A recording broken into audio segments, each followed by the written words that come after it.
Yo, what's good, YouTube? It's your boy Dez Reacts, man. Today's a very, very special day. Like I told you guys, on the 4th of July. It's my birthday today. Let's get it. Birthday, G-Day, Glow Day, you know, Earth Day, whatever you guys call it. That's what it is for me. It's my 27th birthday, y'all. I feel like an old head, man. Gosh, where'd time go? Seems like just yesterday. I was just in high school, man. That's what it feels like. Jeez. Hope you guys are having a great summer. If you guys rock with your boy, you're gonna show your boy some love, just type happy birthday in the comments, you feel me? Or clicking the links in the description. I've got part 2, you know. I feel like you guys like my reaction to the police endangered body cam stuff. I think it's really cool. Yeah, it's gonna be a great day. Got plans with my boys later tonight. It's gonna be fun. Hope y'all being safe out there. Hope none of my American viewers blew any fingers off during 4th of July.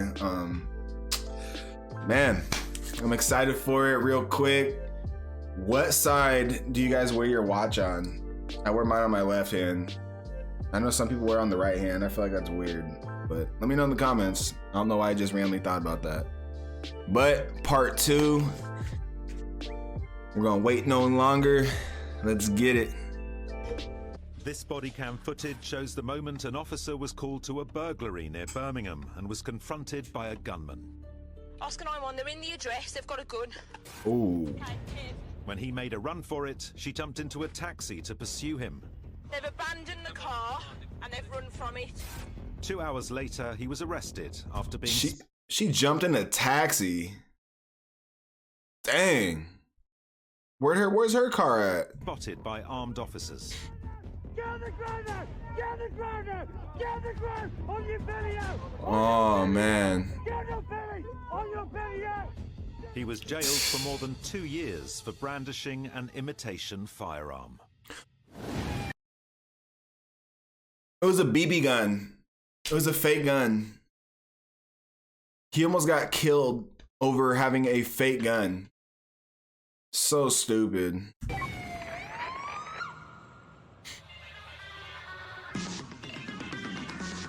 High-speed car chases aren't just a staple of Hollywood movies. They're also one of the dangers frontline officers face as part of their job. In Birmingham, the suspect in this car is on the run after firing a gun into a crowded pub. Their vehicle making off failing to stop. Driving at speeds of 80 miles an hour through a 30 mile per hour zone, We're currently 80 miles an hour, California way. he eventually crashes into a no-entry sign. Oh, man. Go, mate. You better have a gun. He does. Armed officers recover his gun. He was later jailed for 8 years for firearms offences, with another 12 months for dangerous. I like how aggressive they were with him. Just drug him out that joint. Behind the wheel and desperate to escape, they can be dangerous and unpredictable. Jumping on the brakes again, putting in reverse one more time. Sometimes they use their vehicle to ram police. Bro, I am hoping, I'm hoping I see another one of those pit maneuvers that we saw a few months ago where there was like 15 cops on top of the dude's car stomping on it, bro. I hope we see that. Further contact made. That was hilarious. Sergeant Chris Schultz was fortunate to escape alive after a high-speed pursuit in Surrey ended with a driver running him over. 4 police cars initially gave chase when they spotted this suspected stolen vehicle. Sergeant Schultz was driving the car in front. Ended up engaging in a full pursuit with a vehicle. Man, he's a young sergeant. Twice it's tried to ram me off the road. I've hit the crash barrier once, and then I've felt that it was proportionate to make contact with it and spin it round and force it into the barrier. The other units around it have surrounded the car, blocked it in against the crash barrier. And as I've got out of my car, I've thought, right, my priority now sits with the driver because they're there the he person is. that presents the greatest risk to us. With the teenage driver still inside the car and refusing to surrender, Sergeant Schultz pulled out his taser. He's about to get pinned. I knew the taser was never going to go through the glass, but quite often having a laser and a taser pointed at you can be quite intimidating. But the driver was determined not to be arrested. Teenager too. He hit the accelerator and ploughed straight into Sergeant Schultz.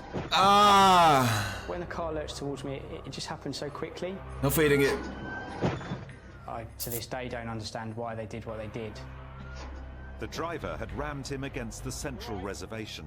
His colleague, PC Sean Begley, was horrified by what he saw.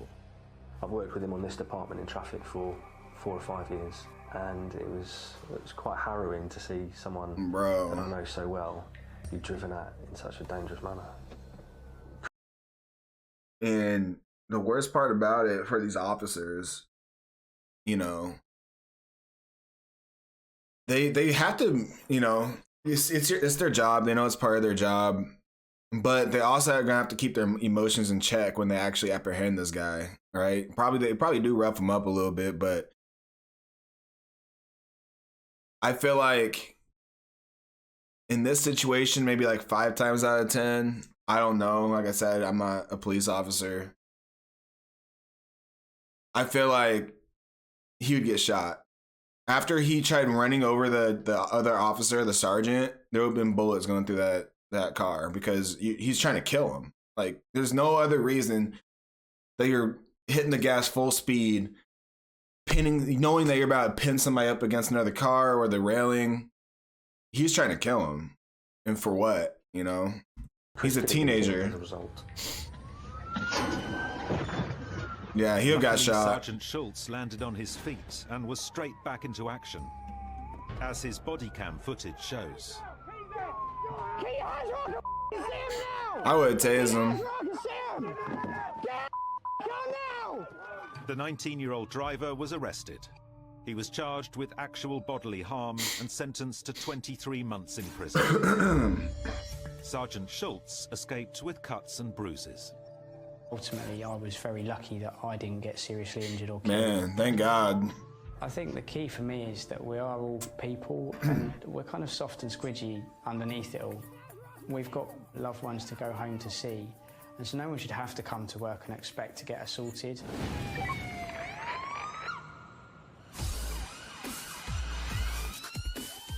High-speed police chases are inherently risky. Occasionally, they can result in serious injury or death. Police response teams have to constantly weigh up the risks of continuing a pursuit. Thanks, Wayne. It is low risk at the moment. There is no other vehicles on the road. Police pursuits really are very, very strictly controlled. They have to constantly assess the situation during the pursuit. He's took the opposite side of the carriageway. Going the wrong way. Control room or the driver can call off a pursuit at any time if it's considered too dangerous. When pursuit cars need emergency backup, the control room has the option of calling in a police helicopter. Armed with the latest technology, they direct units on the ground. Yeah, contact, tactical contact. A police helicopter is fitted with millions of pounds worth of equipment. They've got high definition cameras, they have infrared cameras. That eye in the sky is worth its weight in gold. Flying at up to 155 miles an hour, they're almost impossible to outrun. Struggling to get any traction. He's off-road, off-road.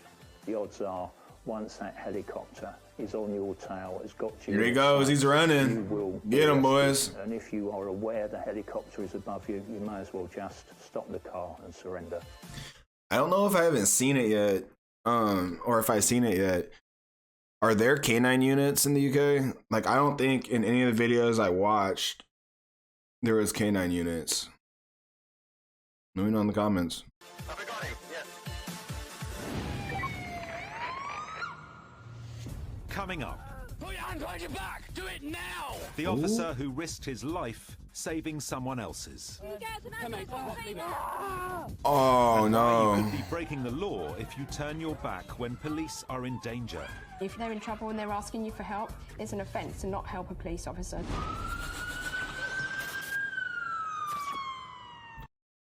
I did not know that.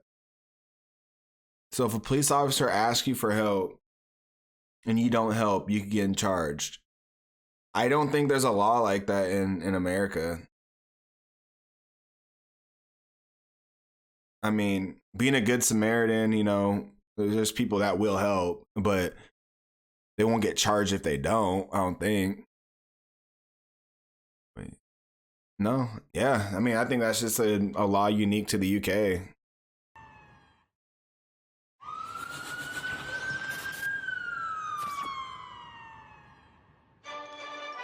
Policing has changed a lot over the decades. In the 1950s, the friendly Bobby on the beat was the backbone of the British police. But by the 1970s, officers were mostly responding to rising crime in their squad cars. The early 1980s saw riots spread across Britain's cities. Dang. Nobody quite knows why the rioting started, but when it did, about half a dozen policemen were forced by a barrage of bricks and bottles into this cafe here. With pitched battles between protesters and police, officers increasingly donned riot gear to protect themselves.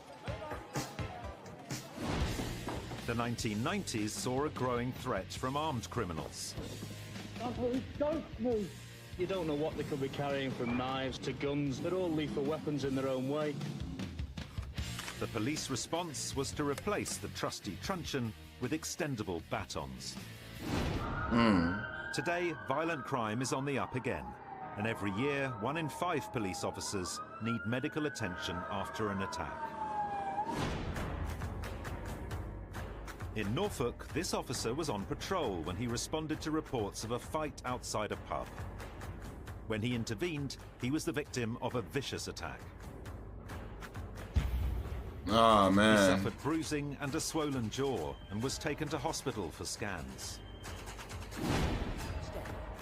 In Nottingham, officers were called to reports of an intruder. Got dropped. You will both go out together. They tried to persuade him to get into a waiting police car, but he suddenly became aggressive. No, Lee, let me go back. Lee, come out. Oh. Oh. No. Oh, yeah. He hits the officer with a champagne bottle. She was left with multiple injuries, including a fractured skull. The suspect was sentenced to 2 years and 8 months for GBH.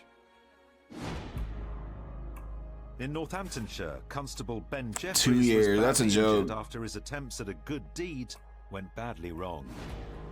He'd responded to reports of a man in distress, sat on a bench outside his ex-wife's house. I just asked him if he was all right, what had happened, what brought him there, just everything really, and he kind of just told me his life story. There was no sort of indication that he was going to be violent or anything like that. But unbeknown to PC Jeffries, the man was armed with a large hunting knife. He was then sat with a knife pointing at his chest.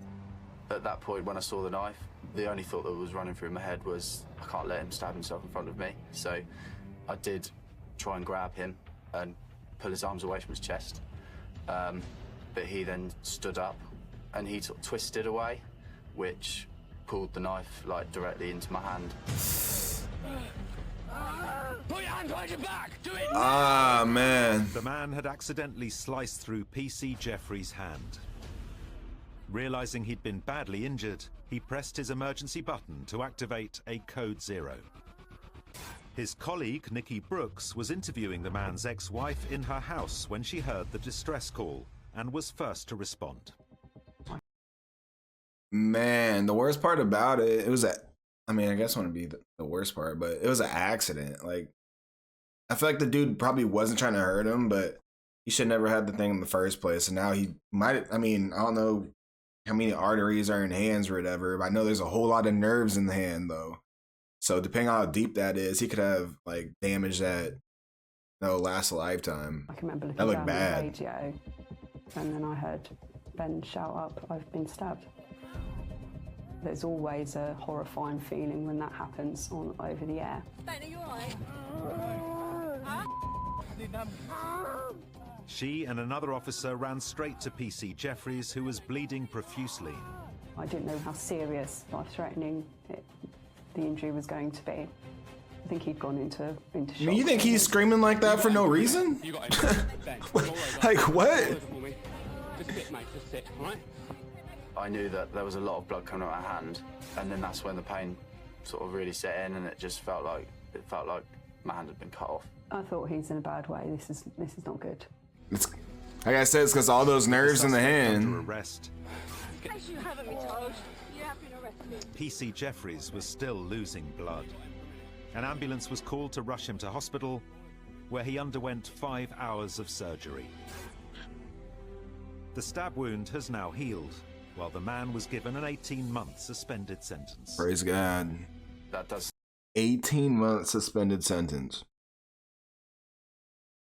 So that basically means, forgive me if I'm wrong, that he has 18 months. Like, he's basically on probation, but if he does anything in those 18 months, he gets sent to prison, which is some BS, man. I'd be so mad if I was that cop. Stick with me that I did actually potentially save his life, even in that particular time when he had that much intent. I do feel like happy that I did do something to save him at least. And actually, my main role is to protect the public, isn't it? Yeah, that's right. For cops, putting themselves in harm's way to protect the public is all part of the job. Police Community Support Officer Will Todd was on duty in rural Wiltshire when the tranquility of village life was shattered by a knife-wielding robber.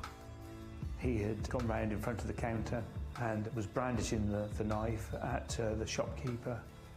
Then he jumped over the front counter. The knife was a big knife and he was very agitated, and it just seemed to be out of control. Note to all you people from the UK. You come over here to America and do that garbage,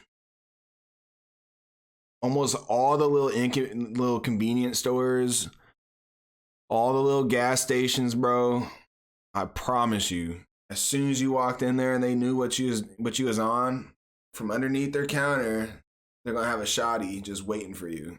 And yeah, you're not gonna rob a store. I don't want to say a store, I'll say a convenience store, most likely in the hood. You ain't gonna rob that with a knife, because you better have a gun, because they have a gun, I promise. I was aware that there were a number of other people in the shop, and my first concern was really to make sure that nobody got hurt. He did that in front of a police officer? Police community support officers only carry basic equipment, so Officer Todd improvised a way of protecting himself. So I picked up a basket and walked backwards and more or less sort of fend him. Oh, he's like a reserve officer. To the shop door, knowing that actually all the other members of the public were out of the shop at that stage. Officer Todd's quick thinking had given the shop staff time to get out, but to make an arrest he needed police backup, so he called in a code 0. I didn't really think about what to do. I remember just pressing my red button, an emergency button on the radio, and I said, "Male's got a knife." He managed to fend the man off until backup arrived a few minutes later. 2 police officers. That's crazy, man. People are psycho. Taser, and he managed to taser him. And got him. Got him. Not big and bad no more once you start getting that electricity in you. That's crazy, man. His whole demeanor changed. As soon as he saw the real officer pull up with the taser, look at him, thinking he's going to point that at the taser. Unfortunately, he was carrying a taser, and he managed to taser him and take the knife off of him.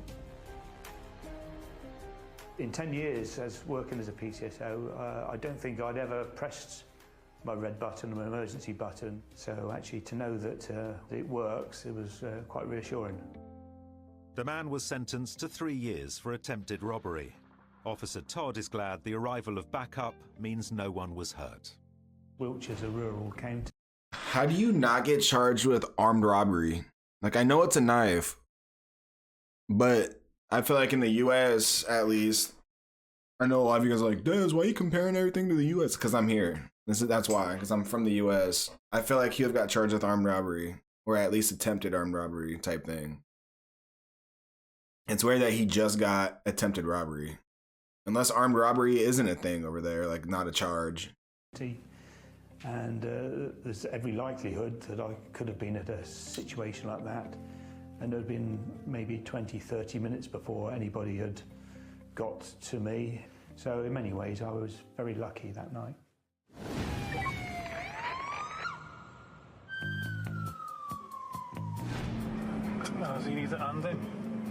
When police come under attack, like this traffic cop who reportedly pulled over a motorcyclist for not having an MOT, members of the public sometimes volunteer to step in until backup arrives. These officers are after a suspected thief, but he's too quick for them. The cyclist gives chase and manages to catch up with the suspect. Right. Police are on their way, just wait here. The suspect gets away. There he goes. But the cyclist collects some evidence. He took off over there. I've got his jacket in there. Not everyone is so helpful, though. If you see police officers that are clearly in need of help, then I think it's everybody's duty to actually help police officers rather than stand there laughing and filming them on their phones. And if you're unwilling to help an officer in distress, you're actually breaking the law. If you don't Crazy help a police law. officer and they're in trouble and they're asking you for help, it's an offence to not help a police officer. In York, Constable Richard Farrar had to rely on a passing member of the public for help after a CCTV operator spotted a man acting suspiciously and called it in. Good evening, Maggie. Are you able to have a note here, this lad who's currently got him on camera? He's looking at all the bikes. Keep around him, see where he heads to. That's crazy, bro. You guys got cameras everywhere, bro. Like, and they, like, imagine being that bored where you're just on the CCTV feed, just be like, oh, he looks suspicious, let's follow him around. PC Farrar was in his police car when he was alerted by the control room. There's a police car right in front of him now. So I stopped my vehicle immediately in front of him, got out of the car, approached him and said, right, get off the bike, I need to speak to you. Started searching him. But the man was determined not to be searched. He made a lunge forwards to try and make his escape, and I thought, you know, you're not going anywhere, mate, I'm going to keep hold of you. Come on. As PC Farrar desperately fought the suspect, a concealed 12-inch knife fell out of his trousers onto the pavement. There's only one reason why somebody would want to carry a knife of 12 inches on them, and that is to cause serious injury. Yeah. The man made yet another bid to escape, this time into the busy road. PC Farrar narrowly missed the oncoming traffic. He needed urgent backup. Let me find out who was driving that car. You clearly see that, right? PC Farrar narrowly missed the oncoming traffic. Why? Like, first of all, me being as nosy as I am, I'd stop in front of all this and I'd be watching. You know what I mean? Like, it's entertaining, right? Like, let me know in the comments how many people would stop and probably assess what's going on. This dude is just driving by like it's an everyday thing.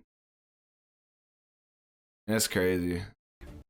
Can't tell me you didn't see him. Backup, but struggled to reach his panic button.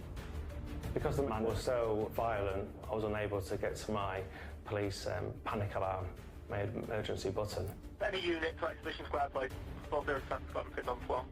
I was aware that the CCTV operator was relaying what was happening on his screen back to the police control room. Yeah, right. Any unit to Exhibition Square, please. Before colleagues could arrive, a passing member of the public decided to weigh in. But Officer Farrar didn't know if he was friend or foe. I wasn't sure if it was another offender I was going to have to contend with. Was I going to have to fight with two people on the floor? Am I going to get my head kicked in? But man, that would suck. Professional martial arts expert.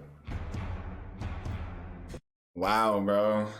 That's, I mean, I don't care if you're an atheist, believe in elephants or whatever. Like, that guy was there for a divine purpose, you know. Right place, right time, and the person you need is a trained martial artist, bro. I'd be thanking God 100%. If you want someone to come and... I'm in that chokehold. Wrestling with a violent prisoner, you want a martial arts expert. Exactly. I was trying to get cuffs on him. There's a member of the public assistant.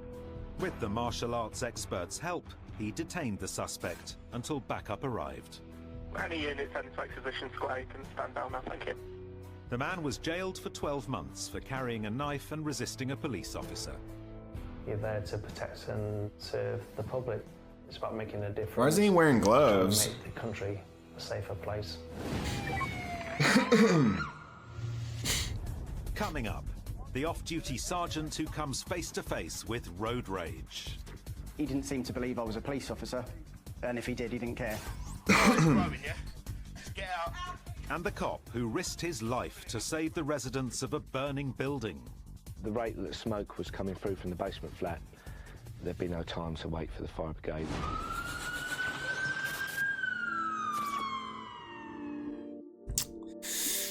Man, I think I'm gonna call it on that one. If you guys enjoyed these ones, man, please smash that like button, hit the subscribe button, and leave a comment on your guys' thoughts and feelings on this video.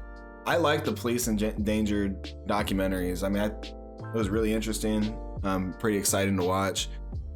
Like I said again, man, it's my 27th birthday, guys. Sheesh. Comment your guys' age right now.